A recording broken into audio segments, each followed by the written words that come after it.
प्रधानमंत्री नरेंद्र मोदी देश में कोरोना के बढ़ते खतरे पर वीडियो कॉन्फ्रेंसिंग के जरिए राज्यों के मुख्यमंत्रियों के साथ दोपहर 12:30 बजे चर्चा करेंगे। देश में कोरोना मरीजों की संख्या तेजी से बढ़ रही है। आपको बता दें, पिछले कुछ दिनों से हर दिन 20,000 से ज्यादा केस सामने आ रहे हैं। ऐसे में पीएम मोदी की मुख्यमंत्रियों के साथ होने जा रही ये बैठक बेहद अहम मानी जा रही है। इस बैठक में सभी मुख्यमंत्री अपने राज्य की कोरोना स्थिति की रिपोर्ट लेकर शामिल होंगे, जिसके आधार पर केंद्र सरकार कोरोना से निपटने के लिए आगे की रणनीति तय करेगी। कोरोना संकट के अलावा पीएम मोदी देश भर में चलाए जा रहे कोरोना का टीका लगाने के अभियान पर भी राज्यों के मुख्यमंत्रियों के साथ चर्चा करेंगे। दवाई है तो ढिलाई नहीं, दवाई है और कड़ाई है, दोनों, और अपने पालन करना चाहिए। और इसलिए उन्होंने बैठक जो कल मुख्यमंत्रियों की बुलाई है, उसमें हर एक प्रकार के लोगों के साथ बातचीत होकर के आगे का हम तय करेंगे कि रणनीति प्रधानमंत्री जी मार्गदर्शन देंगे कि किस प्रकार से हम सचेत होकर जागरूक होकर के सावधानी बरतते हुए किसी प्रकार की ढिलाई ना हो, और उसके लिए हर राज्य के मुख्यमंत्रियों से सुझाव लेंगे। दिल्ली के ज्वालापुरी इलाके में रोड रेज की एक मामूली घटना के बाद 2 लड़कों की बेरहमी से हत्या कर दी गई। घनी आबादी वाले इलाके में आरोपियों ने बेरहमी से 2 लड़कों को चाकुओं से गोद कर मार डाला और कोई बीच बचाव तक करने नहीं आया। पूरी घटना ज्वालापुरी इलाके में लगे सीसीटीवी कैमरे में रिकॉर्ड हो गई। घनश्याम और रोहित नाम के लड़के स्कूटी पर सवार थे। बताया जा रहा है कि उनकी स्कूटी की टक्कर आरोपियों की मोटरसाइकिल से हुई, लेकिन इतनी सी घटना के कारण खून खराबे की नौबत आ गई। चारों में बात कहासुनी से शुरू हुई और कुछ ही पलों में दोनों पक्ष बीच सड़क गुत्थम गुत्था हो गए। लड़ाकों के 2 गुट बन गए और दोनों तरफ से लात घूंसे चलने लगे। थोड़ी देर तो मुक्के चलते रहे। एक लड़का जमीन पर गिरा रहा और दूसरा घूंसों की बरसात करता रहा, लेकिन अचानक जमीन पर गिरे लड़के को उसके दोस्त ने उठाया और उसके हाथ में एक चाकू थमा दिया। यहीं पर झगड़ा होने के बाद अचानक दोनों आरोपियों ने चाकू निकाला और चाकू निकालने के बाद ताबड़तोड़ उन दोनों पर वार करने लगे। चाकू हाथ में आते ही उसने पहले उसका गला रेता, लेकिन उसके हाथ रुके नहीं। पीठ पर, गले पर, पेट पर, छाती पर, हर जगह वो चाकू से ताबड़तोड़ वार करता रहा। जबकि बताया जा रहा है कि हत्या करने वाले 2 लड़कों में एक नाबालिग है। दिल्ली पुलिस ने घटना के बाद कुछ ही घंटों में हत्या के दोनों आरोपियों को ढूंढ लिया, जिसकी वजह सीसीटीवी की तस्वीरें ही बनी। सीसीटीवी फुटेज में साफ दिखा कि आरोपियों ने लड़के को तब तक मारा जब तक उसकी सांसें थम नहीं गई। जब वो जमीन पर गिर गया तो दोनों आरोपियों ने उसके उस दोस्त पर हमला बोल दिया जो पहले से ही बेदम दिख रहा था। अगले ही पल वो भी चाकुओं के वार से जख्मी होकर जमीन पर गिर गया, लेकिन उसने हिम्मत नहीं हारी। वो दोबारा उठने की कोशिश करने लगा। एक बार वो बैठ भी गया, लेकिन इससे ज्यादा हिम्मत नहीं जुटा पाया और अगले ही पल वो फिर से गिर गया। दूसरी तरफ मोटरसाइकिल सवार आरोपी मौके से फरार हो गए। सूत्रों के मुताबिक 40 से ज्यादा जो चाकू हैं वो यहाँ पर मारे गए हैं। आरोपियों ने वारदात को अंजाम देने के बाद यहाँ से अपनी गाड़ी उठाई और उसके बाद बाइक में यहाँ से फरार हो गए। जिस वक्त आरोपियों ने चाकू चलाना शुरू नहीं किया था, उसी वक्त एक आदमी वहां से गुजरता भी दिखा, लेकिन उसे तो जैसे फर्क ही नहीं पड़ा कि सड़क पर कुछ हो भी रहा है। आरोपियों के फरार होने से पहले ही एक मोटरसाइकिल सवार भी वहां से गुजरता दिखा, लेकिन सड़क पर अंतिम सांसें गिन रहे लड़कों को बचाने की उसने भी कोई कोशिश नहीं की, जिसका नतीजा यह हुआ कि रोहित और घनश्याम नाम के दोनों लड़कों की मौत हो गई। परिवार के लोगों ने जब पुलिस को दोनों के घर न पहुंचने की जानकारी दी, तब पुलिस ने उन्हें अस्पताल में शवों की शिनाख्त करने के लिए भेज दिया, जिसके बाद उनके घरों में ही नहीं बल्कि ज्वालापुरी इलाके में भी डर का माहौल है। कैमरा लगा के किस काम का कैमरे, कोई मार जाए कुछ भी कर जाए, डर ही नहीं है। कितना क्राइम होता है, कुछ तो इंसान कैसे सेफ रहेगा। पुलिस ने जिन दोनों लड़कों को गिरफ्तार किया उनमें एक प्रदीप है। प्रदीप को गिरफ्तार कर पुलिस ने उसका मेडिकल टेस्ट करवाया। पुलिस की गाड़ी में बैठे प्रदीप ने मीडिया से बात भी की, लेकिन उसने सारा इल्जाम अपने छोटे भाई पर डालने की कोशिश की, जो नाबालिग है। मार रहे थे, लड़ रहे थे हमारे से। तो मैंने तो मारा नहीं, छोटे वाले भाई ने मारा। प्रदीप को भरोसा है कि सीसीटीवी फुटेज में भी उसके खिलाफ कोई सबूत नहीं मिलेगा। मेरी शकल आएगी नहीं। एक दूसरे से बिल्कुल अनजान लड़के सड़क पर हुई मामूली घटना के बाद एक दूसरे के खून के प्यासे हो गए, जिससे दिल्ली पुलिस भी सन्न है। पुलिस कमिश्नर ने ट्वीट कर घटना की जानकारी देते हुए लोगों से भावुक अपील की। उन्होंने लोगों से कहा कि ऐसा कोई विवाद होने से पहले अपने आप से पूछिए कि क्या यहां झगड़ना जिंदगी से ज्यादा जरूरी है। महाराष्ट्र में कोरोना की रफ्तार हर गुजरते दिन के साथ और तेजी से होती जा रही है।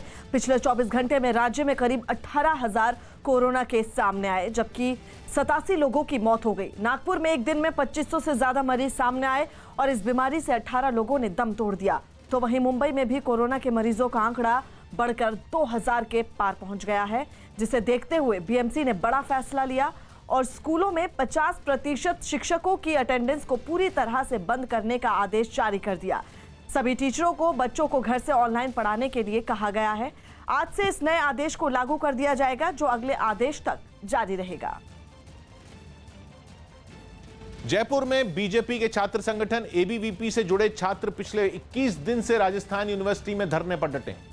प्रदर्शन के दौरान छात्रों का हंगामा इस कदर बढ़ा कि यूनिवर्सिटी में तैनात सुरक्षा कर्मियों को लाठीचार्ज करना पड़ा, जिसके बाद यूनिवर्सिटी में अचानक हंगामा शुरू हो गया। छात्रों की भीड़ दौड़ती दिखी और सुरक्षाकर्मी प्रदर्शनकारियों पर डंडे बरसाते दिखे। कुछ छात्र लाठीचार्ज के बावजूद नहीं हटे और सुरक्षा कर्मियों से उलझते रहे। तनाव बढ़ने की वजह से पुलिस भी मौके पर पहुंच गई। काफी देर तक हंगामा चलता रहा, जो छात्रों की भीड़ छटने के बाद ही शांत हुआ। हंगामा तब शुरू हुआ जब एबीवीपी से जुड़े छात्र एक बैठक करने के बाद यूनिवर्सिटी में दाखिल होने की कोशिश करने लगे। प्रदर्शनकारियों को अंदर घुसने से सुरक्षा कर्मियों ने रोक दिया। काफी देर तक धक्का मुक्की चलती रही। सुरक्षा कर्मी छात्रों को धकेलते रहे और कुछ छात्र भी सुरक्षा कर्मियों की वर्दी खींचते दिखे। कोरोना संकट के कारण राजस्थान में कई यूनिवर्सिटियां छात्रों को 5% बोनस अंक दे चुकी हैं, लेकिन राजस्थान यूनिवर्सिटी ने ऐसी कोई रियायत नहीं दी है। एबीवीपी की 21 सूत्री मांगों में ये सबसे बड़ी मांग है। मुंबई में कोरोना फिर से अपने पांव तेजी से पसार रहा है, लेकिन इसके बाद भी लोग लापरवाह बने हुए हैं। ना तो लोग मास्क लगा रहे हैं और ना ही सोशल डिस्टेंसिंग का पालन हो रहा है और ना ही घर से निकलने से कतरा रहे हैं। मलाड इलाके से जो तस्वीरें सामने आई हैं, उनमें वहां से एक बाजार में लोगों की भीड़ दिखाई दी। बाजार में हर तरफ लोग ही लोग नजर आ रहे हैं। भीड़ की वजह से वहां पैर रखने तक के लिए जगह नहीं है। तस्वीरें देखकर आप अंदाजा लगा सकते हैं कि लोग कितने बेपरवाह हैं। लोग भीड़ की वजह से एक दूसरे से टकराते हुए भी दिखाई दिए। इस दौरान वहां कई ऐसे लोग भी दिखाई दिए जिन्होंने मास्क लगाना तक जरूरी नहीं समझा। सोशल डिस्टेंसिंग की तो आप बात ही छोड़ दीजिए। मुंबई में एक बार फिर कोरोना मरीजों की संख्या बढ़ते ही जा रही है। ऐसे में जो सरकार है और बीएमसी है, वो लगातार लोगों से निवेदन कर रही है कि वो मास्क पहने, सोशल डिस्टेंसिंग का पालन करें और समय समय पर हाथ सैनिटाइज करें। इस वक्त मैं मलाड मार्केट में खड़ी हूँ और आप मेरे पीछे का नज़ारा देख सकते हैं कि किस तरीके से यहाँ भीड़ इकट्ठा हुई है कि यहाँ पैर रखने तक की भी जगह नहीं है और यहाँ पर सोशल डिस्टेंसिंग की धज्जियाँ उड़ाई जा रही है। साथ ही साथ कई सारे ऐसे लोग हैं जो मास्क पहनना भी सही नहीं समझ रहे हैं और अगर उनसे कहा जा रहा है कि आप मास्क पहनिए तो वो हमारे साथ भी बदतमीजी कर रहे हैं और वो मास्क पहनना सही नहीं समझ रहे हैं। ऐसे में जो सरकार है, उन्होंने लोगों से ये भी कहा था कि अगर लोग कोरोना वायरस से नहीं डरेंगे और चीज़ों का ख्याल नहीं रखेंगे तो लॉकडाउन एक बार फिर करने की स्थिति आ जाएगी। और जिस हिसाब का यहाँ पे नज़ारा दिख रहा है, ऐसे में तो केसेस और भी बढ़ते जाएंगे और अगर ऐसा ही माहौल चलता रहा तो एक बार फिर लॉकडाउन लगने की नौबत आ सकती है। बिहार के मोतिहारी में मचेरिया पंचायत के पैक्स अध्यक्ष पवन गुप्ता की दिन दहाड़े हत्या के बाद इलाके के लोगों ने बड़ी संख्या में जुटकर हंगामा किया। बताया गया कि वो अपनी दुकान पर बैठे थे, तभी कुछ बदमाशों ने उन्हें गोली मार दी और वहां से भागने लगे, जिनमें एक को वहां जमा हुए कुछ लोगों ने पकड़ लिया और उसकी खूब पिटाई की। गुस्साए लोगों ने आरोपियों की मोटरसाइकिल को भी आग के हवाले कर दिया। इस बीच उनके घर वालों की आवाज में अपने परिवार के एक सदस्य को खोने का दुख झलक उठा।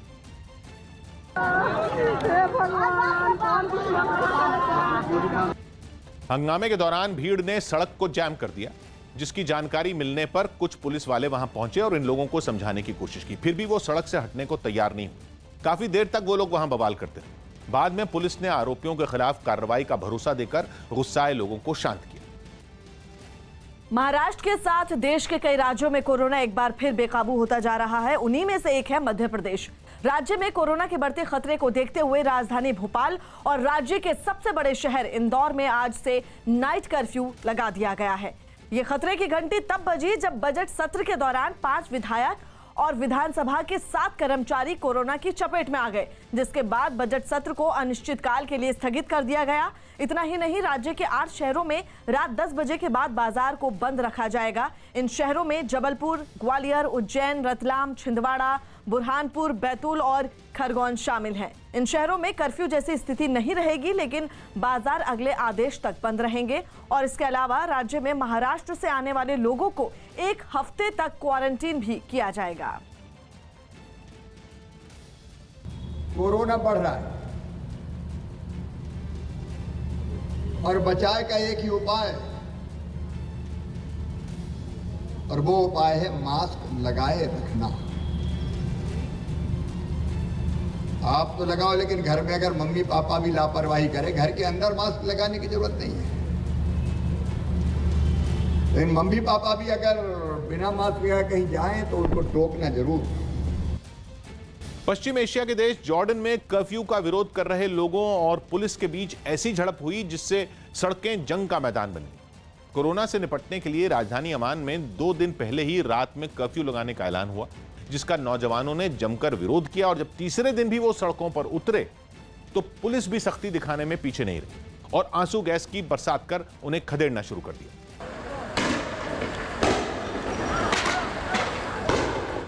प्रदर्शन के लिए नौजवान भारी तादाद में सड़कों पर उतरे थे, जिनसे निपटने के लिए पुलिस भी पूरी तैयारी के साथ पहुंची। लेकिन उनकी सख्ती पर प्रदर्शनकारी आग बबूला हो गए और सड़कों पर आगजनी करने लगे।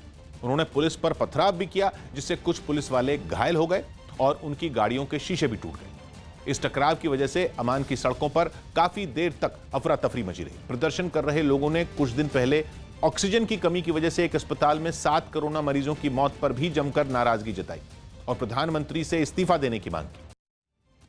महाराष्ट्र के बाद कोरोना के सबसे ज्यादा मरीज पंजाब से सामने आ रहे हैं। वहां पिछले 24 घंटों में कोरोना के करीब 1850 मरीज मिले और 38 लोगों की मौत हो गई।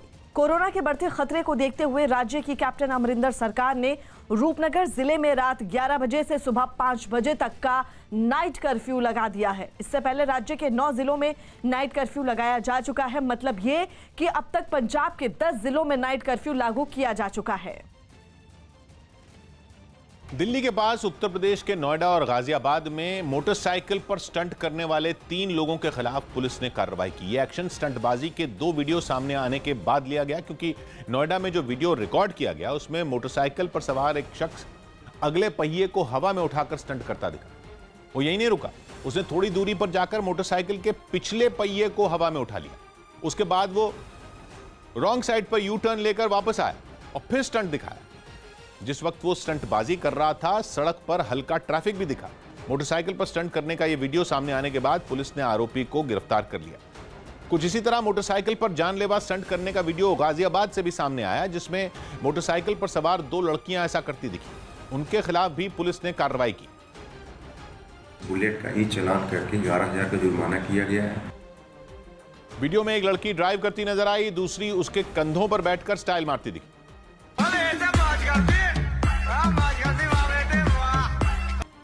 सामने आए वीडियो में दोनों लड़कियां किसी जिम की टी-शर्ट में दिखाई दी। इस बीच इन लड़कियों के स्टंट के कुछ और वीडियो भी सामने आए, जिनमें दोनों ने इसी तरह खतरनाक स्टंट किए। एक वीडियो में एक ही लड़की दिखी जो कि ऑडी कार में सवार थी, लेकिन इस दौरान उसके हाथ में एक हथियार दिखा। उसकी गाड़ी के आगे 2 लड़के बिना हेलमेट लगाए मोटरसाइकिल पर चलते दिखे। कभी वो कार की सनरूफ से बाहर झांकती नजर आई तो कभी बॉनेट पर बैठी दिखी। दूसरे वीडियो में 3 लड़कियां मोटरसाइकिल पर सवार दिखाई दी। इनमें जो लड़की ड्राइव कर रही थी वो बीच बीच में अपने दोनों हाथों को हवा में लहराती रही। इस दौरान तीनों में किसी ने न तो हेलमेट लगाया था, ऊपर से 2 की जगह 3 लड़कियां मोटरसाइकिल पर बैठी थी। जैसे ही ये वीडियो सामने आए, पुलिस हरकत में आ गई, जिसके बाद इन लड़कियों ने भी अपनी सफाई दी। 3-4 बार ट्राई किया, उसके बाद वो वीडियो बनाई है। पश्चिम बंगाल में बीजेपी अध्यक्ष जेपी नड्डा ने आरक्षण को लेकर एक बड़ा चुनावी वादा किया है। नड्डा ने कहा कि बंगाल में अगर बीजेपी की सरकार बनी तो आयोग बनाकर कुछ और जातियों को ओबीसी में शामिल करने की सिफारिश की जाएगी। ममता जी ने हमारे हिंदू धर्म के अन्य पिछड़ा वर्ग की जातियां जैसे महिष्य, जैसे तीली आदि का आरक्षण का अधिकार से उनको वंचित रखा। आयोग बैठाएंगे और आयोग बैठा करके मंडल कमीशन में जो जातियां लिखी हैं उनको सम्मान दे करके इन लोगों के लिए भी हम प्रयास करेंगे कि इनको भी मुख्य धारा में जोड़ा जाए। खबर है कि विधानसभा चुनाव से पहले पंजाब कांग्रेस में नेताओं के बीच मनमुटाव दूर करने की कवायद तेज हो गई है। न्यूज 18 के नीरज कुमार की रिपोर्ट है कि पंजाब के मुख्यमंत्री कैप्टन अमरिंदर सिंह ने कांग्रेस नेता नवजोत सिंह सिद्धू को कल यानी कि 17 मार्च को चाय पर बुलाया। दोनों नेता दोपहर 12 बजे से पहले मिलेंगे, क्योंकि 12:30 बजे कैप्टन अमरिंदर की प्रधानमंत्री के साथ वीडियो कॉन्फ्रेंसिंग के जरिए बात होने वाली। कहा जा रहा है कि दोनों नेताओं के बीच सुलह कराने में पंजाब के कांग्रेस प्रभारी हरीश रावत की बड़ी भूमिका है। माना जा रहा है कि उनकी कोशिश की वजह से ही दोनों नेता बातचीत की टेबल पर पहुंचे। वहीं इस मुलाकात से पहले नवजोत सिंह सिद्धू ने 2 ऐसे ट्वीट किए जिनसे ऐसा लगा कि कैप्टन के साथ उनके गिले शिकवे दूर हो सकते हैं, क्योंकि अपने ट्वीट में उन्होंने लिखा कि अच्छा इंसान मतलबी नहीं होता। नवजोत सिंह सिद्धू ने 2019 में पंजाब सरकार के मंत्री पद से इस्तीफा दे दिया था, क्योंकि खबर थी कि सिद्धू अपना मंत्रालय बदले जाने से नाराज थे। उनके इस्तीफा देने के बाद मुख्यमंत्री के साथ उनकी ये दूसरी मुलाकात होगी और हरीश रावत को उम्मीद है कि इसके अच्छे नतीजे आएंगे। दोनों भाई हैं और उनमें संवाद है, बैठेंगे और बातचीत करके वो आगे का रोड मैप तय करेंगे पार्टी। मुंबई के दिनडोशी इलाके से रोंगटे खड़े कर देने वाली तस्वीर सामने आई, जिसमें वहां भीषण आग लगने से अफरा तफरी मच गई। आग इतनी भीषण थी कि उसे बुझाने के लिए फायर ब्रिगेड की कई गाड़ियों को बुलाया गया, लेकिन कई घंटे तक दमकल कर्मी भी इलाके में लगी आग को बुझा न सके। बताया गया कि बीती शाम करीब 7 बजे इलाके की एक फैक्ट्री में भीषण आग लगी और जब तक दमकल विभाग को खबर दी जाती तब तक वो आग तेजी से फैल गई। जिस फैक्ट्री में आग लगी उसके आसपास फर्नीचर के कई गोदाम भी थे जो आग की चपेट में आ गए। इसके बाद आग का विकराल रूप सामने आया और उसने पास की झुग्गियों को भी अपनी चपेट में ले लिया। आग अगर इसी तरह से बढ़ती रही तो आसपास के इलाकों को जो है वो अपनी चपेट में ले सकती है। लिहाजा जो फायर ब्रिगेड है वो बुलडोजर की मदद का इस्तेमाल कर रहा है ताकि आसपास के इलाकों को तोड़कर आग की दूर से जो है उसकी दूरी बनाई जा सके। दूर से ली गई तस्वीरों में दिनडोशी का एक बड़ा इलाका आग की लपटों में घिरा नजर आया। बताया गया कि झुग्गियों में रखे सिलेंडरों में धमाके होने से आग ज्यादा तेजी से भड़क गई। पूरा कंपाउंड जल गया, कुछ बचा नहीं है। हाँ, टोटल सब जल गया। की झुग्गी झोपड़ियां भी उसकी चपेट में सब जल गया। हादसे वाली जगह पर शिवसेना के विधायक सुनील प्रभु भी पहुंचे और उन्होंने हालात का जायजा लिया। हवा जिस तरह से तेज थी और आग बढ़ रही थी, उसको बुझाना ये सर्वप्रथम काम है, वो फायर ब्रिगेड के लोग कर रहे हैं। मुंबई में लगी इस आग को बुझाने में फायर ब्रिगेड के कर्मचारी कई घंटों तक मशक्कत करते रहे। पाकिस्तान के कराची में हुए एक जोरदार बम धमाके में वहां के सुरक्षा बल के एक जवान की मौत हो गई, जबकि 11 लोग घायल हो गए। धमाका सुरक्षा बल की एक गाड़ी को निशाना बनाकर किया गया। एक दिन पहले हुई इस घटना का एक सीसीटीवी वीडियो भी सामने आया, जिसमें दिखा कि जैसे ही सुरक्षा बल की गाड़ी बाजार में पहुंची, वहां पहले से ही खड़ी एक मोटरसाइकिल में जोरदार धमाका हो गया। धमाका होते ही चारों तरफ धूल और धुएं का गुबार छा गया। कुछ मिनटों तक तो वहां कुछ भी दिखाई देना बंद हो गया, लेकिन जब वहां से धूल और धुआं छटा तो हर तरफ तबाही का मंजर दिखाई देने लगा। सुरक्षा बल की गाड़ी के अलावा वहां खड़ी दूसरी गाड़ियों के भी परखचे उड़ गए। मौके पर अफरा तफरी मच गई। घायलों की मदद करने के लिए लोग इधर उधर भागने लगे। बाजार का शांत माहौल पल भर में दहशत में बदल गया। इस घटना के बाद पुलिस ने पूरे इलाके को घेर लिया और छानबीन में जुट गई। धमाके के बाद रास्ते पर पड़ी गाड़ियों को पुलिस ने हटाया और मलबा साफ किया। अब तक किसी भी आतंकी संगठन ने इस हमले की जिम्मेदारी नहीं ली है। दिल्ली के द्वारका में एक बेटे ने अपनी मां को इतनी जोर से थप्पड़ मारा कि उनकी मौत हो गई। पूरी घटना वहां लगे सीसीटीवी में कैद हो गई, जिसके बाद पुलिस ने मामले में केस दर्ज कर लिया है। दिल्ली पुलिस का कहना है कि यह घटना 15 मार्च की है। सीसीटीवी में आप देख सकते हैं कि इस कलयुगी बेटे ने किसी बात पर अपनी मां को कितने जोर से थप्पड़ मारा, जिससे वो जमीन पर गिर पड़ी और अस्पताल ले जाते वक्त उनकी मौत हो गई। पुलिस ने गैर इरादतन हत्या का केस दर्ज कर आरोपी बेटे की तलाश तेज कर दी है। पश्चिम बंगाल के पुरुलिया में पीएम मोदी 18 मार्च को रैली करेंगे। प्रधानमंत्री नरेंद्र मोदी 18 मार्च को पश्चिम बंगाल के पुरुलिया में सुबह 11 बजे एक चुनावी जनसभा को संबोधित करेंगे। पश्चिम बंगाल विधानसभा चुनाव को लेकर आज शाम करीब 5 बजे टीएमसी अपना मैनिफेस्टो जारी करेगी। पुदुचेरी विधानसभा चुनाव के लिए कांग्रेस ने 14 उम्मीदवारों की लिस्ट जारी कर दी, लेकिन इस सूची में राज्य के पूर्व मुख्यमंत्री नारायणसामी का नाम नहीं है। खबर है कि इस बार नारायणसामी चुनाव नहीं लड़ेंगे। इसी तरह कांग्रेस ने केरल विधानसभा चुनाव के लिए 6 उम्मीदवारों के नामों की लिस्ट जारी की। दिल्ली के नजदीक ग्रेटर नोएडा में पुलिस और बदमाशों के बीच मुठभेड़ हुई, जिसमें 25,000 का इनामी बदमाश गोली लगने से घायल हो गया। पुलिस ने उसके एक साथी को भी गिरफ्तार किया। दोनों बदमाशों के पास से पुलिस को कार, 2 तमंचा और धारदार हथियार समेत कई चीजें बरामद हुई हैं। प्रधानमंत्री नरेंद्र मोदी 26 मार्च को बांग्लादेश के दौरे पर जाएंगे, जहां वो बांग्लादेश की आजादी की स्वर्ण जयंती और संस्थापक शेख मुजीबुर रहमान की जन्म शताब्दी के मौके पर होने वाले कार्यक्रमों में हिस्सा लेंगे। इस दौरान दोनों देशों के बीच 3 समझौते हो सकते हैं। कोरोना संकट के बीच पीएम मोदी की ये पहली विदेश यात्रा है।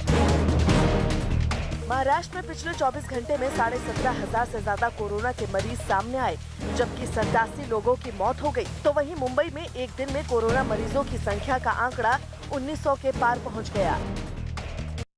बंगाल के पुरुलिया में बीजेपी के रथ पर हमला हो गया, जिसका आरोप बीजेपी ने टीएमसी पर लगा दिया। विधानसभा चुनाव के लिए राज्य में पार्टी का धुआंधार प्रचार चल रहा है।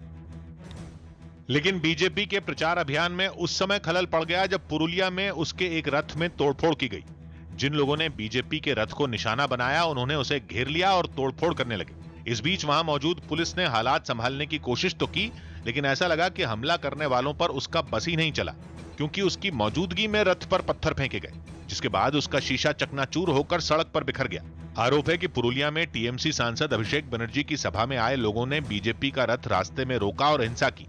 टीएमसी के सभा पे आए थे वो कर्मी समर्थक, वो सपोर्टर, वो लोग जा रहे थे। उनमें से कोई एक पहले बस के ऊपर आके तोड़फोड़ किया। इस हमले में रथ के ड्राइवर को भी चोट आई। मीडिया से बात करते हुए वो डरा सहमा नजर आया। मेरे को क्या पता था यहाँ दूसरी पार्टी है, नहीं मैं तो गाड़ी कभी नहीं लेके आता यहाँ। थोड़ी ही देर बाद केंद्रीय मंत्री अर्जुन मुंडा ने ट्वीट कर दावा किया कि जिस रथ पर हमला हुआ वो उसमें सवार थे। उन्होंने एक वीडियो भी शेयर किया जिसमें वो रथ पर लगी प्रधानमंत्री और जेपी नड्डा की तस्वीर साफ करते नजर आए। मोदी जी जिंदाबाद, जिंदाबाद, जिंदाबाद। बीजेपी ने इस मामले की शिकायत चुनाव आयोग से करने का फैसला किया। यही नहीं, पार्टी नेताओं ने ट्वीट कर ममता बनर्जी को घेरना भी शुरू कर दिया और लिखा कि टीएमसी इस तरह से बीजेपी को नहीं रोक पाएगी। वहीं बंगाल में चुनाव प्रचार करने पहुंचे जेपी नड्डा ने भी इस हमले पर तीखी प्रतिक्रिया दी और टीएमसी पर हमला बोला। टीएमसी जान चुकी है कि हार सामने दिख रही है, इसलिए वो अपना बौखलाहट में इस तरीके की घटनाएं कर रही है।